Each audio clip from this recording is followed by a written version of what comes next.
Nyuma ya tabasamu sehemu ya 4. Wanasema si kila tabasamu ni ishara ya furaha na si kila ahadi hujengwa juu ya upendo wa kweli. Kuna tabasamu ambazo zinaanzaga nje lakini ndani yake kuna majeraha yaliyofichwa kwa ustadi. Kuna maneno mazuri yanosikika kama baraka lakini nyuma yake yamebeba sumu ya usaliti. Kuna watu wanakukumbatia mchana lakini usiku wanakuchorea ramani ya maumivu yasiyosahaulika. Hii ni hadithi ya moyo uliotoa kila kitu, ukitumaini malipo yake yatakuwa upendo, lakini ukajikuta ukirudishiwa machozi. Ni simulizi ya kutafuta mwanga mahali ambapo giza limejificha kwa tabasamu laini. Ni safari ya kugundua kwamba wakati mwingine nyuma ya tabasamu tulizozitegemea ndipo huzuni, usaliti na ukweli mchungu hupendelea kujificha. Karibu katika ulimwengu wa Nadia Kelvin, mwanamke aliyependa kupita kipimo, akajitoa kupita uwezo wake na kuamini kupita kiasi, bila kufahamu kwamba nyuma ya tabasamu la mtu aliyempenda kulikuwa na giza lililokuwa likisubiri kumla. Mtunzi na msimuliaji wa simulizi hii ni mimi, Faraja Simkwai. Unaweza kunipata katika mitandao ya kijamii, Facebook, Instagram, TikTok pamoja na YouTube. Napatikana kama Faraja Simkwai. Sehemu iliyopita tulishia pale ambapo baada ya mzozano mkubwa kutokea kati ya Nadia na Kevin kuhusu mwanamke anafahamika kwa jina la Anita. Basi usiku Nadia alilala sebuleni na mume wake Jonas akalala chumbani, lakini asubuhi Jonas aliondoka kana kwamba kuna kitu ambacho kimetokea baina yao. Baada tu ya Jonas kuondoka, Nadia aliingia chumbani. Alipoingia chumbani, akaingia kwenye draw moja kwa moja katika draw ya Jonas, lakini kitu alichokikuta hakuamini macho yake. Nadia alikuta hati ya nyumba ikiwa imeandikwa jina la Anita. Nadia aliumia sana. Aliumia ni kwa sababu pesa nyingi ambazo anazifanyia kazi alikuwa anamtumia mume wake kwa ajili ya kuendeleza ujenzi wa nyumba yao, lakini mume wake kila siku alikuwa anamwambia tu maneno mengi kwamba ramani aliyochagua ya jengo lao ni ramani ya kisasa. Hivyo kwa nje nyumba inaonekana ni ya kawaida tu, lakini kwa ndani nyumba ni kubwa na inahitaji vifaa vingi. Hivyo pesa nyingi zinatumika katika kununua vifaa vya ujenzi. Lakini pamoja na yote, nyumba ilikuwa isogei, nyumba ilifikia usawa wa lenta. Na ndipo Nadia alipogundua ukweli kwamba Jonas alikuwa na mahusiano na mwanamke mwingine anayefahamika kwa jina la Anita. Basi baada ya Nadia kuziona hati zile, Nadia alikaa kwenye kitanda huku machozi yakimtiririka bila kukoma. Alijikuta akitetemeka, pumzi zikikata kana kwamba dunia inamfinya kwa ndani.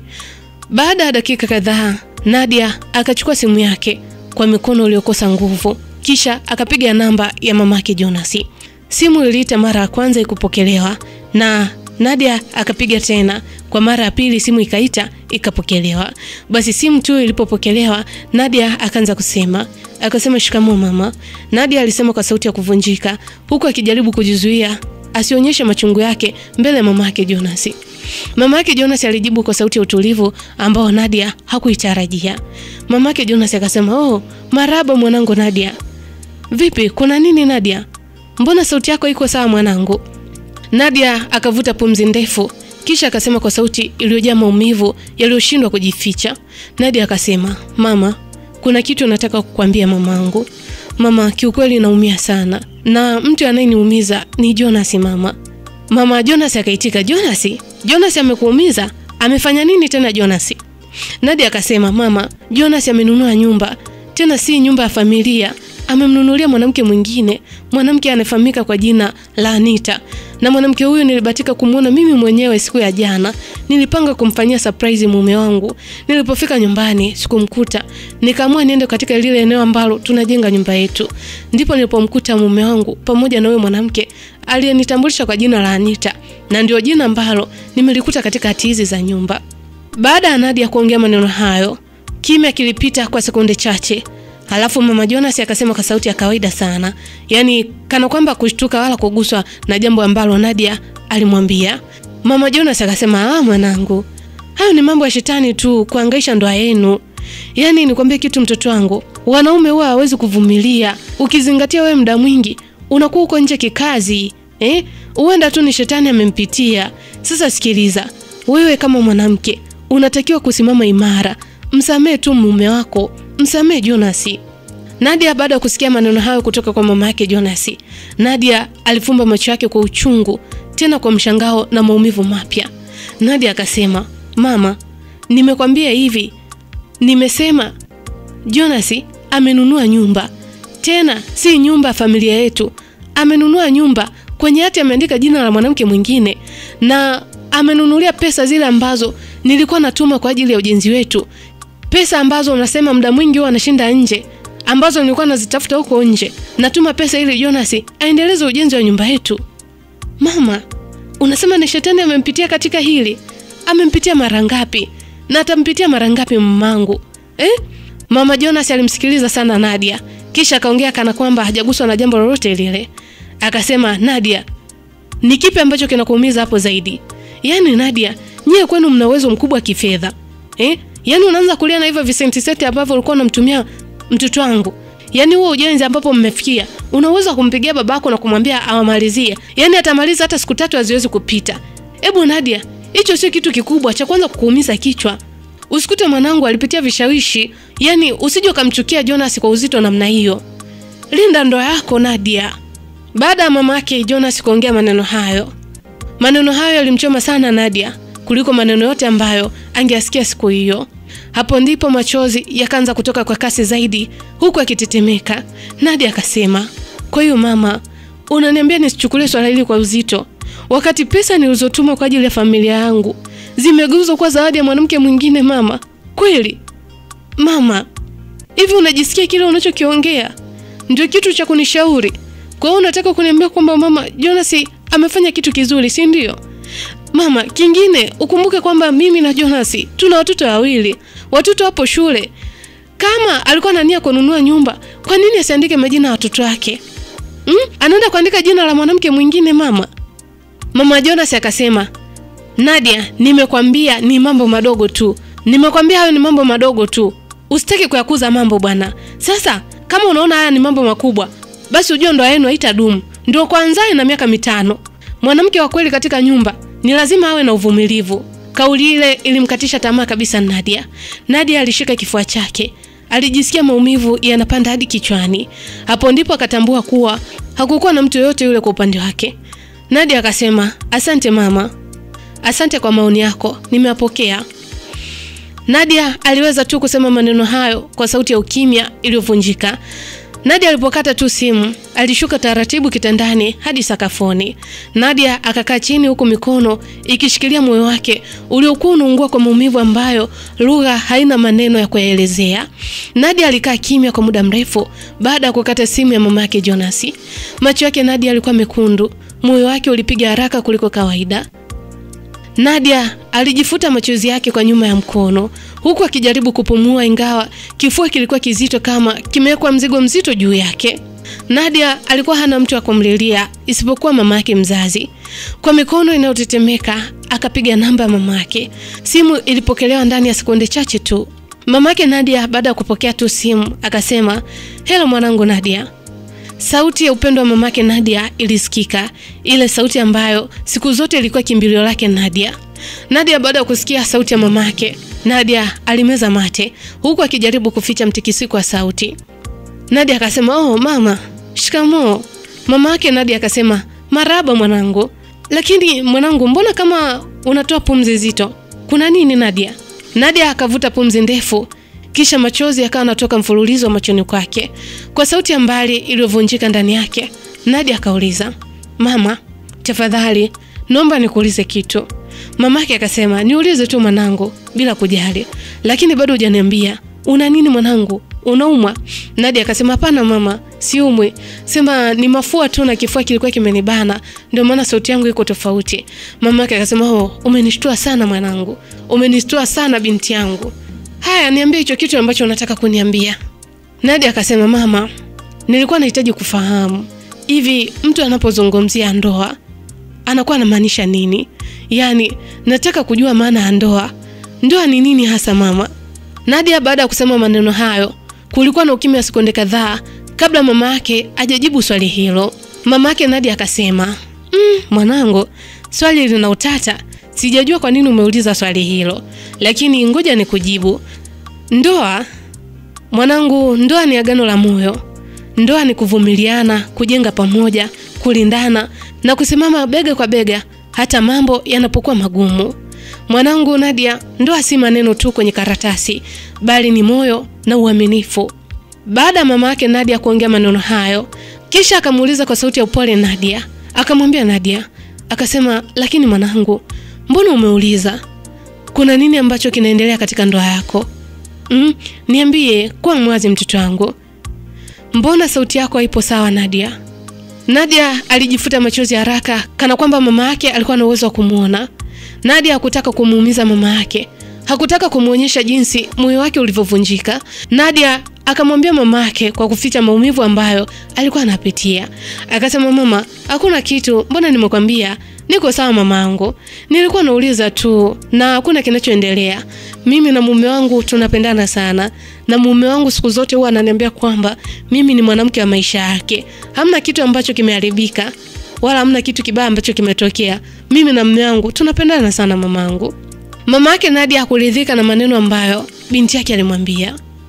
Mama yake Nadia akasema, binti yangu Nadia, siwezi kukosea sauti yako hata mara moja. Kuna kitu ambacho kimenigusa ndani ya moyo wangu. Wewe ni mwanangu, ninakujua. Nakujua tangu ukiwa mtoto. Nakujua pindi ukiwa na furaha, nakujua pindi ukiwa na huzuni. Kuna shida gani mwanangu? Naomba uniambie. Nadia akameza maumivu yake yote. Akajaribu kutabasamu akiwa na simu, ingawa machozi yalikuwa yanatoka kimya kimya. Nadia akasema, mama, kweli niko sawa mamangu. Usijali, nimechoka tu kidogo na mambo ya kazi. Si unajua tena binti yako, nina miradi mingi ya kuisimamia. Mama yake Nadia akaitika japo kwa wasiwasi. Akasema, sawa mwanangu, lakini ukihitaji kuongea na mimi, nipo. Mimi nipo mtoto wangu. Usibebe kila kitu mwenyewe. Usibebe maumivu peke yako. Nadia alifumba macho kwa machozi yakiendelea kutoka. Akatabasamu kwa uchungu, kisha akasema, asante mama, nakupenda. Mama yake Nadia akasema, nakupenda pia mwanangu. Basi simu ikakatwa. Nadia akashusha mkono wake polepole, akaegemea katika ukuta wa chumba. Machozi yake yakaanza kumtiririka bila hata sauti. Nadia alijisikia mkiwa, mpweke na mtu mwenye uzito ambao hakujua kama angeweza kuubeba. Ndani ya moyo wake Nadia alijua kwamba alimdanganya mama yake. Nadia akaiacha siku hiyo ipite, akajilaza kitandani. Lakini baada ya mchana kufika, akaandaa chakula akala. Alikuwa bado anamsubiri mumewe Jonas aweze kurudi kutoka kazini. Lakini ilipofika mishale ya usiku, taa ikiwa imepunguzwa mwanga, kimya kirefu kilitanda ndani ya nyumba hiyo. Moyo wake Nadia ulikuwa umechoka, lakini bado aliendelea kumpenda Jonas kwa namna ambayo hata yeye mwenyewe hakuielewa. Nadia alikuwa ameumia, amevunjika, lakini hakutaka kumuuliza Jonas kwa yale mambo yote ambayo ameona kwenye zile hati. Aliujua ukweli, lakini aliamua kuacha ndani ya moyo wake. Basi saa nyingi zilipita na hatimaye mlango ukafunguliwa. Jonas aliingia kama kawaida. Basi Jonas alipomwona Nadia amekaa sebreni, alimwangalia kwa macho ya mshangao. Kisha akamuuliza, "Wewe Nadia, bado hujalala?" Nadia akasimama taratibu, huku uso wake ukiwa mtulivu, ingawa ndani ya moyo wake kulikuwa na vurugu kubwa. Nadia akamsogelea karibu Jonas. Nadia akasema kwa sauti ya upole iliyobeba maumivu mengi kuliko alivyoruhusu yaonekane. Nadia akasema, Jonas mume wangu, naomba unisikilize tafadhali. Usipitilize chumbani. Naomba tuongee." Jonas akaweka simu yake mezani bila hata kusema chochote. Alimsubiri Nadia aendelee kuongea. Basi Nadia akavuta pumzi, huku macho yake yakimwangalia kwa upendo ambao haukupaswa kaendelea, lakini bado uliishi. Nadia akasema, "Mume wangu Jonas, nilitaka kukuomba msamaha na nataka kukuomba msamaha." Jonas akakunja uso wake kidogo huku akishangaa. Akasema, "Msamaha? Msamaha nini sasa?" Nadia akashusha macho yake chini. Nadia akasema, "Mume wangu, nakuomba msamaha kwa maneno niliyosema jana, kwa hasira zangu, kwa kukufuatilia, kwa kila hali ambayo imekukasirisha. Naomba unisamehe mume wangu." "Jonas, Nadia, mimi nimekubali kuishi vile unavyotaka. Nitaendelea kukuheshimu kama mume wangu. Haijalishi tumepitia nini. Lakini mimi bado nataka kuendelea kuwa na wewe mume wangu." Basi Nadia aliposema maneno hayo, Nadia aliujua usaliti wa mume wake. alijua nyumba alionunua kwa ajili ya Anita, lakini hakutaka kumwambia hata neno moja kwamba kuna kitu ambacho amekiona, kuna kitu ambacho amekigundua. Nadia akamaliza kuongea kwa sauti iliyovunjika kidogo. Nadia akasema, unajua Jonas, wewe ni mume wangu na mimi nimechagua kuendelea kuwa mtiifu kwako. Basi Jonas alimwangalia kwa macho ambayo hayakuonyesha huruma hata kidogo, lakini pia hayakuonyesha hasira. Jonas alionekana kama mtu aliyejua kuwa ameshinda vita ambayo hakutakiwa kupigana. Jonas akasema kwa sauti ya kawaida tu, akasema sawa, kama umeshaelewa basi mambo yatakuwa mazuri. Jonas hakutaka kumuuliza Nadia, hakutaka kumuuliza kwa nini analia, hakumuuliza kwa nini anaumizwa, hakumuuliza kama yuko sawa. Alipita pembeni yake akaingia chumbani, akamwacha Nadia wima sebuleni, moyo wake ukiendelea kutoka damu kimya kimya. Nadia akabaki pale huku akipumua kwa tabu, machozi yakimtoka taratibu. Nadia akatabasamu kwa uchungu, tabasamu la mwanamke ambaye amechoka kupigana lakini bado anaendelea kusimama. Nyuma ya tabasamu lake kulikuwa na giza ambalo Jonas hakulijua. Baada ya mazungumzo ya usiku, Nadia aliamua kuvaa sura mpya. Aliamka siku iliyofuata akiwa na tabasamu la kinafiki, tabasamu ambalo lilificha majeraha yake yote. Aliamua kuendelea kuishi kama hakuna kitu chochote ambacho kimetokea baina yao. Aliamua kuishi kama moyo wake haujavunjwa, kama ndoto zake hazijaporomoka. Nadia alikuwa anatabasamu huko akipika, akiongozana na Jonas, akimjibu kwa upole, lakini moyoni mwake alijua kwamba kila kitu kimebadilika. Nadia alijifunza kukaa kimya, alijifunza kuumia ndani kwa ndani, alijifunza kujifanya jasiri mbele ya Jonas. Basi maisha yaliendelea. Siku moja wakiwa mezani, Nadia alikuja na mpango wake mpya. Alikuwa amekaa akichambua bajeti, akijua pesa zake ndizo zimekuwa msaada mkubwa tangu aanze kujenga maisha. Akamwambia Jonas kwa sauti ya kawaida sana, kana kwamba ni taarifa ndogo tu. Nadia akasema, Jonas, kuanzia mwezi huu pesa za matumizi zitakuwa ndogo. Jonas akamtazama Nadia bila wasiwasi, kisha akauliza, kwa nini? Nadia akachukua faili fulani hivi mezani ili kuonesha kuna taarifa muhimu, ingawa ndani yake hakukuwa na kitu chochote. Nadia akasema, unajua Jonas, kampuni yetu inapitia wakati mgumu sana. Yaani tumeelezwa kuwa malipo yatapungua kwa muda na kuna uwezekano hata kupunguziwa mshahara.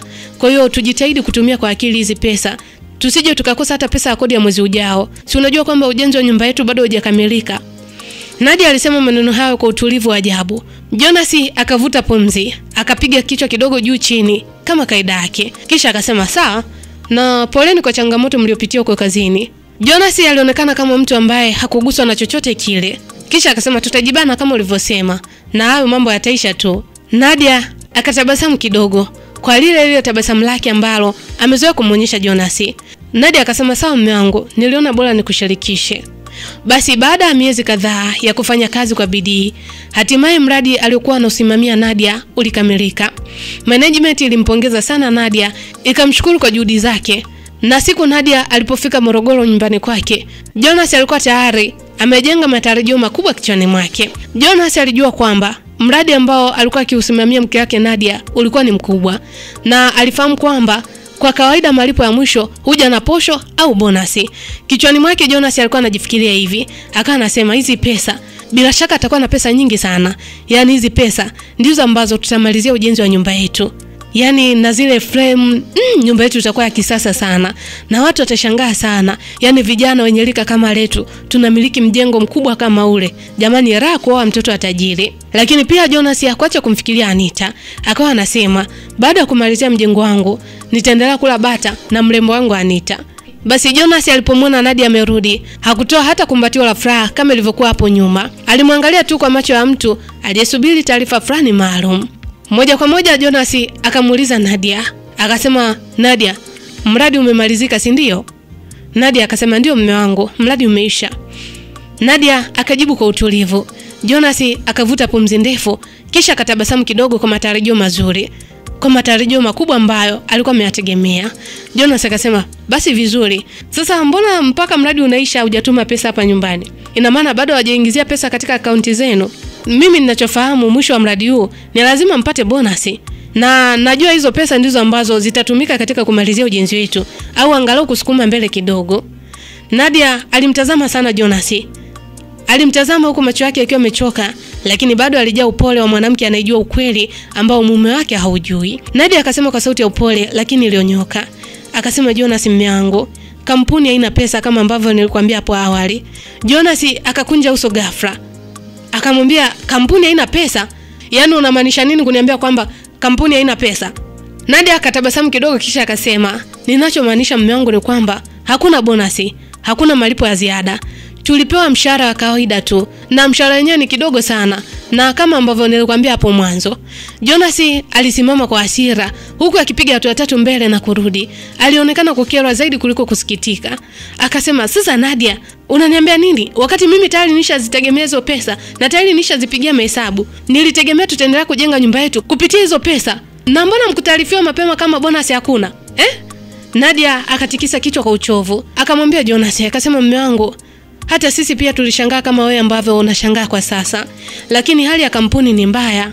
Hawana pesa. Mimi pia sikupenda. Hata mimi nilihitaji pesa hizo Jonas. Jonas aligeuka haraka.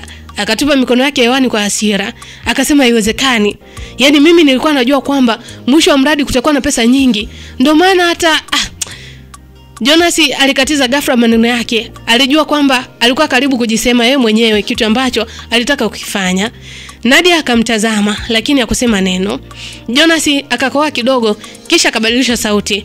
Akasema, okay, yani nilikuwa nataka nimaanisha kwamba ndio maana hata mipango yetu ilikuwa inategemea hiyo pesa. Sasa mambo yamekuwa magumu. Hii imenivuruga sana mke wangu, hata usijali. Ila tutaangalia namna, ngoja tu tutegemee katika biashara. Ukweli ni kwamba Jonas alitegemea pesa za Nadia kuendeleza maisha ya Anita. Alitegemea pesa hizo kumalizia nyumba ambayo walikuwa wanajenga yeye pamoja na Nadia, lakini pesa nyingine akamfungulia biashara Anita. Lakini sasa Nadia alikuja na pesa ndogo sana, hata shilingi 500 ilikuwa haifiki. Jonas akamwangalia Nadia kwa macho yaliyoficha hasira, pressure na kukata tamaa kidogo. Jonas akajikuna kichwa kidogo kisha akasema, sawa Nadia, kama ndio hivyo basi itabidi tutubane matumizi zaidi. Nadia akatabasamu kidogo kisha akasema, ndio mume wangu, tutapambana tu kwa sababu bado nguvu tunazo na uwezo wa kufanya kazi tunao. Na tutapambana tu kama familia, lakini kwa sasa ujue kwamba wewe ndio mwenye jukumu kubwa zaidi la kuweza kuendesha familia hii. Si unajua mimi pesa ninayoipata ni ndogo. Na watoto tumepeleka katika shule ya gharama na kodi ya nyumba hii mwezi ujao inaisha.